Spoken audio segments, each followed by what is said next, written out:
Buen día, mi nombre es Angélica Figueroa y vamos a hablar sobre la cultura. Cuando hablamos de cultura nos podemos imaginar faldas, folclore o tradiciones de algún lugar.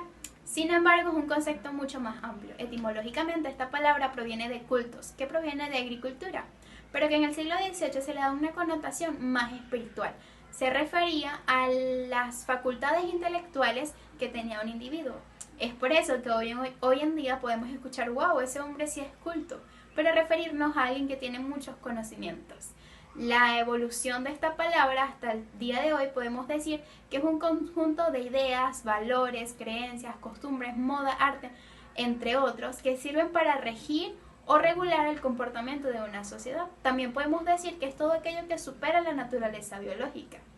Es por eso que dentro de la antropología se estudia la cultura como la segunda naturaleza del hombre. De acuerdo a esto, Franz Boas, el antropólogo, nos dice que es un sistema de ideas, valores y simbología y que se debe estudiar como si se tratara de un órgano, es decir, como un conjunto totalmente único y no de una manera subjetiva, sino más objetiva, como nos lo dice Malinowski.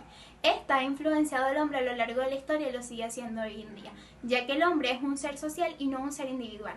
El hombre tiene la necesidad de influenciar en su entorno y este tiene influencia sobre él, influencia en su desarrollo conductual, económico y social, entre otros. También podemos decir que la cultura está en constante cambio. Por su misma naturaleza, la cultura evoluciona constantemente. ¿Pero por qué lo hace?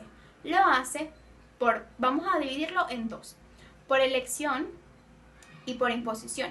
Por elección nos referimos a cuando, por ejemplo, hay un suceso y para la supervivencia del hombre se necesita cambiar un elemento cultural o modificarlo. Hablamos de individuos que están en constante cambio de sus ideas, de sus tradiciones y de sus costumbres. Por lo tanto, la cultura debe evolucionar y cambiar con él. Cuando hablamos de imposición nos referimos a un elemento externo que cambia algún elemento de la cultura propia.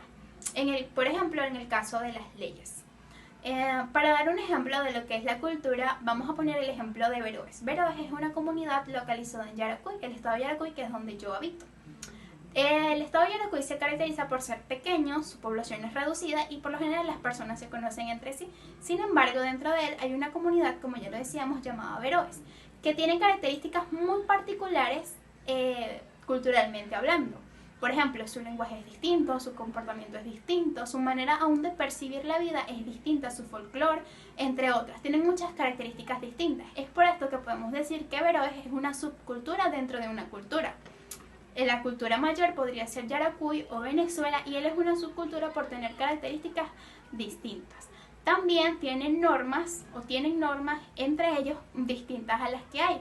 Tenemos en cuenta que las normas culturales son aquellas que sirven para controlar una sociedad. Estas pueden ser las leyes o pueden ser formalmente conocidas. Sabemos que son normas culturales porque si alguien hace lo contrario está mal visto por el resto de los individuos.